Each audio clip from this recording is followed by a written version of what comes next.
For today's beauty shoot, I am collaborating with a talented makeup artist whose source of inspiration is AI art.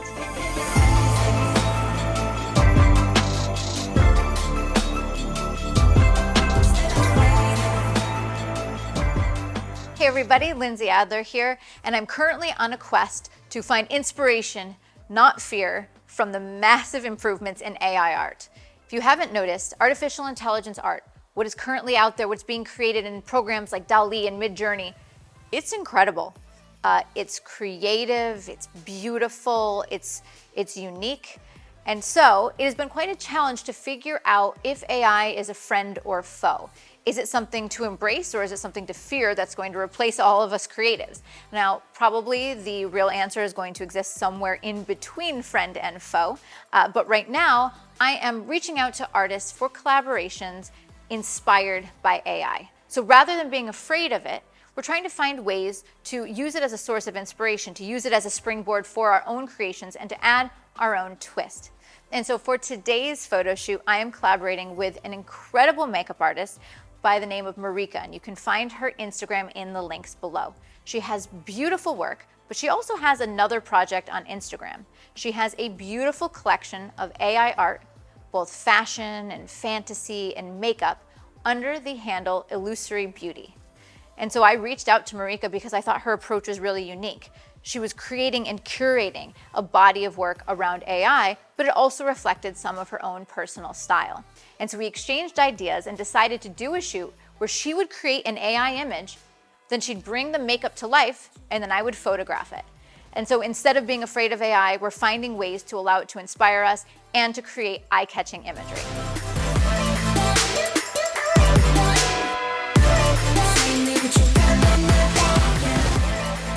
All right, so let's take a look at some of the AI references that Marika created in preparation for this shoot. You can see that there's these beautiful swatches of color, like swaths of color on the face, even in the hair, down the body. And so we were attracted to that concept and have since applied it to our model. And so you can see the translation, such a heavy inspiration. Now, of course, we could take it a totally different direction, but we wanted to keep it kind of close to the original references. Now, one of the things that's really interesting about AI is, yes, it's sourcing from many different images, many different visuals on the internet. However, Marika's using her prompts, and you can use your own prompts in order to get creative results that don't exist anywhere else. So when we take an AI reference and we reproduce it in a photograph, it's not an exact copy of any other artist. In fact, it's our own twist to it. All right, so what I'm going to do is I am going to build our AI-inspired beauty look step by step. And in the end here, we are using a total of 4 different strobes. What I want to do is I want to build in each one of these lights step by step so that you can see how it contributes to the photo. Now, in some of the original AI references, the subjects were on location, like some of them look like they were on a subway or in a hallway. But I did see some of the images that were on a clean gray background. And so I decided to pull from that reference. In fact, some of the AI references had a hard light on the face that really carved out the cheekbones and jawline. Now, other ones were soft light or what looked like window light, but I decided to go with the hard light concept. So what I'm going to do is I'm going to build in these lights step by step, one by one, so you can see how they're contributing to the photograph. So I am going to turn them all off to begin with, and we're going to start with the main light centered on the subject's face. Okay, so the first light that we have centered on our subject is a magnum reflector with a grid. A magnum reflector is a hard light modifier, so it's going to create really punchy light, and by adding a grid, it's going to create concentrated light. So this is giving me in the vibe of what was drawing me to that original AI reference. So let me show you what we're working with that first strobe. One of the things that I love about using hard light with color is that hard light helps to saturate colors. So that white looks even more pale, but all of the colors of paint swatches on her skin and face are looking super poppy and saturated. Now that looks great. However, I do think that maybe for my purposes, the dark shadows underneath the jawline and underneath the chin may be a little distracting, especially since there's paint and detail there. I don't want them to fall to complete shadow. So I'm adding my second strobe that you see centered in front of the subject. On this strobe is a 10-degree grid. So basically what it's doing is it's concentrating the light. So I can really control the fill of the shadows just to be underneath the chin, using a bare bulb or a larger light source would also light up her jacket. And because it's white, it would quickly become overexposed. So using a grid allows me to very carefully target the fill of the shadows. So let me turn on our second strobe. You'll notice that this fill is not very strong, but it does bring back the color underneath the chin, which is exactly what I wanted it to do. Now, if you didn't want to add a strobe for this, you could also add a reflector, but keep in mind, the Magnum reflector with the grid is a controlled area of light, so it's a little bit harder to bounce some of the light. So that's why having the second strobe gives me just a little bit more control. Okay, so we've got our hard main light source that is concentrated. We have our concentrated fill light source.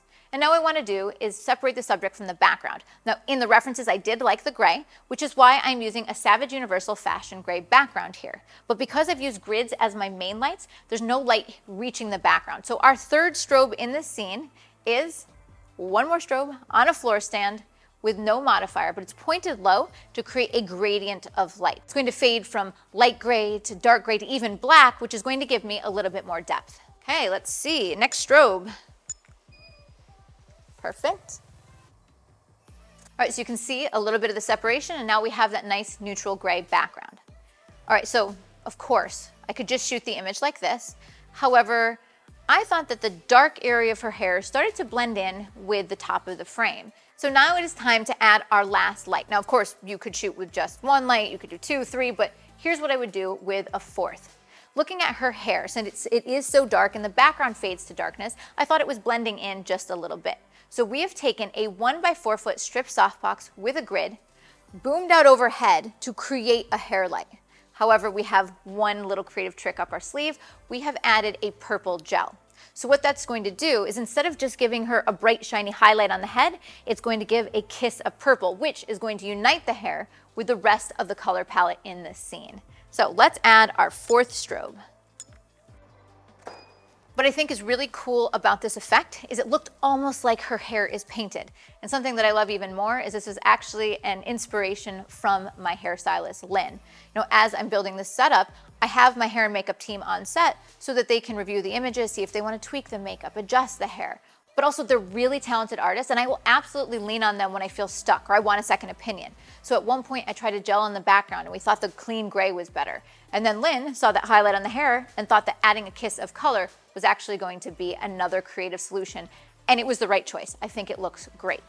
So we have our 4 different strobes, the beautiful makeup, the texture on the jacket.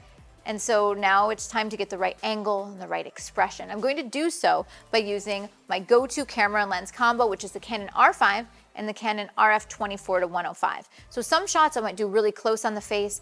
Others I might even use a wider focal length, get up close, maybe purposefully distort so that it feels a little off. This is something that I've seen very often in AI, where there's a little bit of a wider lens choice. The heads look a little bigger. Sometimes the bodies will look a little bit smaller. The eyes will look larger, a little bit more alien-esque. So I'm going to play around with my different focal lengths and vary my distance to subject.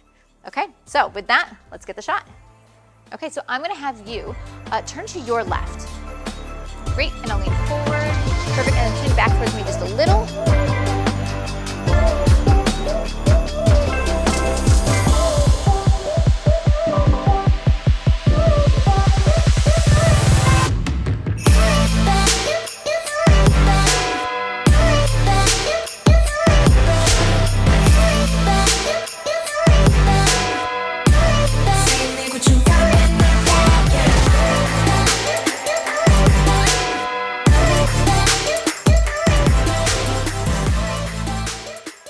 These images are beautiful, and when you compare them to the AI reference, you absolutely see where the inspiration came from.